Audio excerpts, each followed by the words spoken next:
Welcome to big news. నేను మీ గౌసుద్దీన్ షేక్. ఉన్నదే రాస్తా, చూసిందే చెప్తా. జిహెచ్ఎంసీకి ఎన్నికలు ఇప్పట్లో లేనట్టే. ఖచ్చితంగా ఎన్నికలు ఈ 2-3 నెలలు జరుగుతాయని జరుగుతున్న ప్రచారం అంతా బట్టితే. జిహెచ్ఎంసీ ఎన్నికలు ఆగస్టు లేదా సెప్టెంబర్ లేదా నవంబర్లో జరగవచ్చు. అవును, చాలా ప్రక్రియ ఉంది. హైదరాబాద్ను గ్రేటర్ హైదరాబాద్గా మార్చారు. 300 డివిజన్లతో కొత్త గ్రేటర్ కార్పొరేషన్ను ఏర్పాటు చేశారు. కానీ ఇంతటితో కథ ముగిసిపోలేదు. ఇప్పట్లోనే ఎన్నికలు జరగవు. ఎందుకంటే ప్రభుత్వం ఓ కీలకమైన నిర్ణయం తీసుకుంది. హైదరాబాద్ కార్పొరేషన్ను 3 ముక్కలుగా మార్చేయబోతోంది. త్వరలో దీనికి సంబంధించిన ఉత్తర్వులు వస్తాయి. అంటే షేర్లింగంపల్లి, మల్కాజ్గిరి, హైదరాబాద్ కార్పొరేషన్. ఈ కార్పొరేషన్ల డివిజన్ల పునర్వ్యవస్థీకరణ, నెంబర్ల మార్పు, సరిహద్దుల గందరగోళం ఇవన్నీ నిర్ధారించేసరికి ఓ నెల రోజులు గడిచిపోతాయి. ఆ తర్వాత కొత్త అధికారుల నియామకాలు ఇవన్నీ జరగాల్సి ఉంది. అంతేకాకుండా రిజర్వేషన్ల ప్రక్రియ పెండింగ్లో ఉంది. ఆ ప్రక్రియ కూడా కంప్లీట్ కావాల్సి ఉంది. ఆ తర్వాత కొంతమంది నేతలు ప్రజల విన్నపాల మేరకు సరిహద్దుల్లో మార్పులు చేర్పులు కూడా ఉంటాయని, డివిజన్ల సరిహద్దులో మార్పులు చేర్పులు కూడా ఉంటాయని ప్రచారం జరుగుతుంది. దీనికి కూడా టైం పడుతుంది.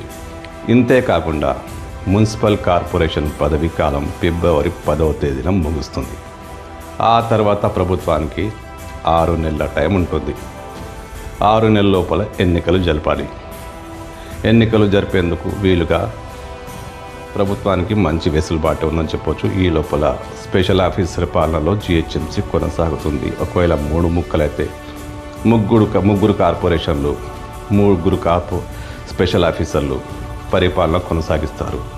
అంటే 6 నెలల వెసులుబాటు ఉంది. ఆ తర్వాత కూడా ఈ డివిజన్ల పునర్వ్యవస్థీకరణ, రిజర్వేషన్లు, రాజకీయ నేతల విన్నపాలు, రకరకాల గందరగోళాలని దాటితే ఇంకా టైం కావాలంటే మరో 2-3 నెలలు స్పెషల్ ఆఫీసర్ పాలన పొడిగించే అవకాశం ప్రభుత్వానికి ఉంది.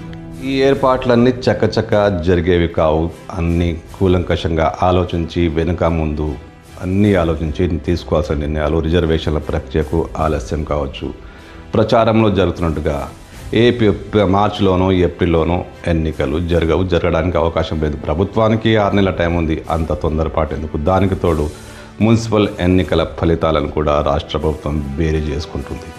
ఇవన్నీ దాటితే, ఈ గందరగోళాలన్నీ దాటితే 6 నెలల టైం ఖచ్చితంగా పడుతుంది. ఆ తర్వాత 1-2 నెలలు పొడిగించవచ్చు. అంటే ఆగస్టు లేదా సెప్టెంబర్లోనే ఎన్నికలు, ఇంకా కాదంటే నవంబర్లో కావచ్చు.